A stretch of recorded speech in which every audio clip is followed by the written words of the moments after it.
Music industry superstar.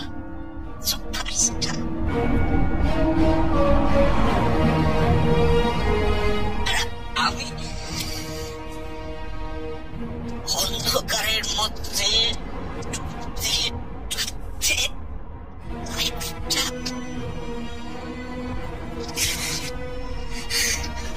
টাকার দরকার। আমার কথা, আমার টাকার দরকার। তোমার বাবার কাছ থেকে তুমি টাকা নিয়ে আসবে, বুঝেছ?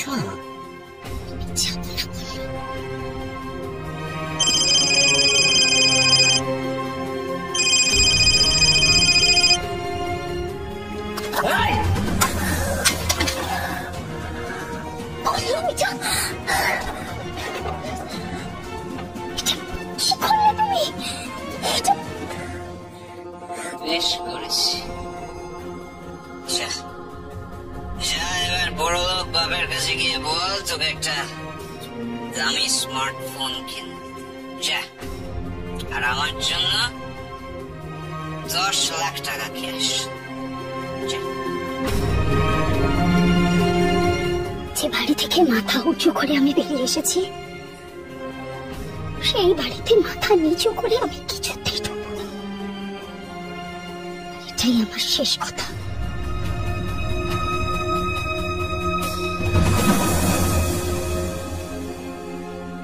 মা, আমি দিভাই ঠিকানাটা বের করবই। রাজুদা যখন একবার আমার দেখা করে দিতে পেরেছে, ঠিকানাটা নিশ্চয়ই বের করতে পারবে। তোমরা খাবে না? আচ্ছা, আমার যে খুব খিদে পেয়েছে। দেখো, তোমরা না খেলে কিন্তু আমিও খেতে পারবো না।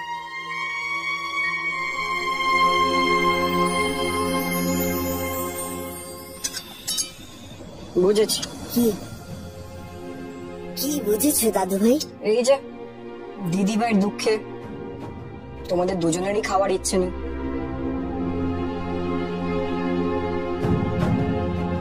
আচ্ছা, আমি খাবো না খাবো না।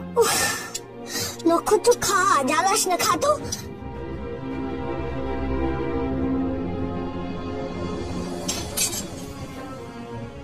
এই দেখো বৌমা, তুমি খাওয়াটা শুরু করো, না হলে যে আমার নাতি খেতে পাচ্ছে না। খা,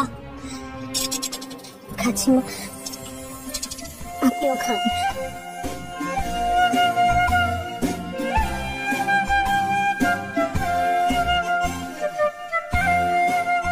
কমন রাজুদা, তোলো তোলো, ফোনটা তোলো।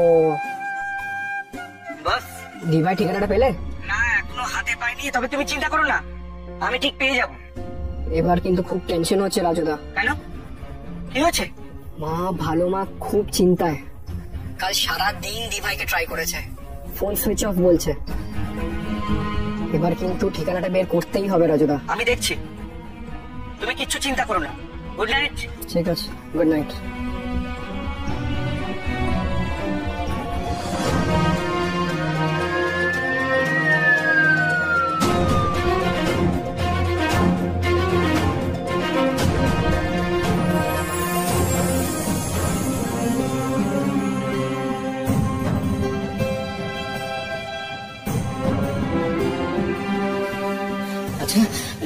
আমি কি পেশেন্টের সঙ্গে চিন্তা করবেন না, এখানে যখন এসে গেছেন এবার সব দায়িত্ব আমাদের।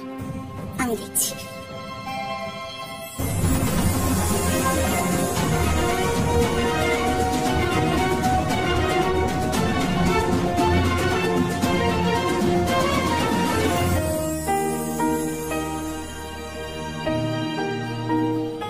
বলছি কি, অনেকক্ষণ তো হয়ে গেল, ভেতর থেকে তো কেউ আসছে না।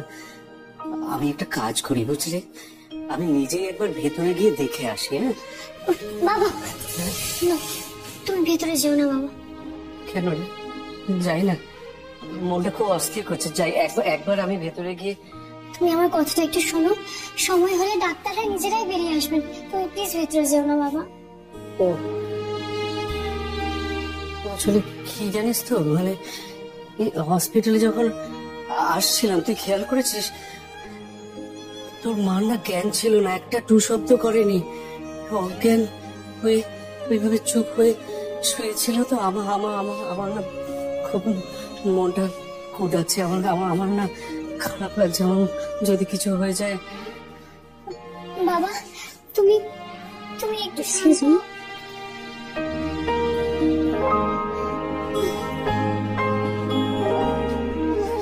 বলছি মা কেমন আছে?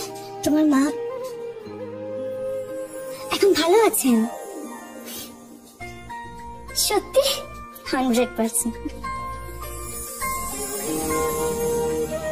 এত চিন্তা করার কিছু হয়নি, হাইপোগ্লাইসেমিয়া হয়েছিল, পালস পাচ্ছিলাম না একটা সময়, সিরিয়াস হতে পারতো, কিন্তু এখন ভালো আছেন উনি। মানে কি হয়েছে? সুগার লেভেলটা পড়ে গিয়েছিল। অনেক সময় খুব টেনশন করলে হয়, আবার না খেয়ে থাকলেও হয়। একটা কাজ করো, মাকে সবসময় খাওয়াবে, বুঝেছো? হাতের কাছে একটু চিনি, রসগোল্লা এগুলো রেখে দেবেন। বিশ্বাস করুন, আপনার কথা শুনে না জোর পাচ্ছি, ভরসা পাচ্ছি। ওর মাকে নিয়ে যখন হসপিটালে আসছিলাম, আমার মনের মধ্যে একটু আশা ছিল না যে অলকাকে বাঁচিয়ে নিয়ে আমি বাড়ি যেতে পারবো। বাবা বাবা এসো এসো এসো কি এসো, চলো এসো এসো, বসো বসো। সরি সরি, আমি সরি।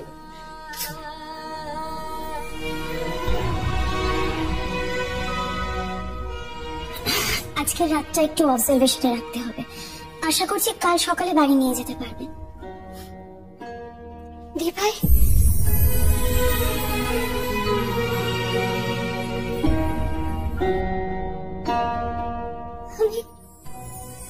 আমি সত্যি জানি না দি ভাই, তুমি না থাকলে আমি কি করতাম। কি বলে ডাকলে? আমি সো সরি, আমি দি ভাই বলে ফেলেছি তোমার। না না, সরির কি আছে, কি মিষ্টি করে ডাকলে তুমি। আসলে এই ডাকটা আমাকে ছোটবেলায় নিয়ে চলেছে। এক কাজ করো, তোমরা আজ রাতটা এখানে থেকে সকালে একেবারে পেশেন্টকে নিয়ে বাড়ি ফিরো। আমি বলে দিচ্ছি রেস্টরুমে, রেস্ট নিও, কেমন?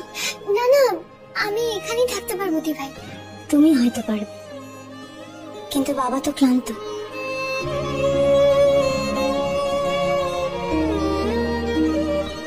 বাবা পারবেন না, আসলে বাবারা এরমই হয়, ক্লান্ত হলেও বলবে না, বুঝে নিতে হবে।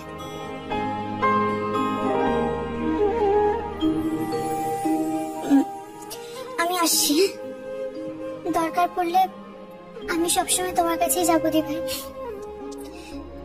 দরকারে অদরকারে সবসময় আসবে। দি ভাই বলে যখন ডেকেছো, আমারও তো দায়িত্ব আছে, তাই? আমার নাম রাধিকা দত্ত।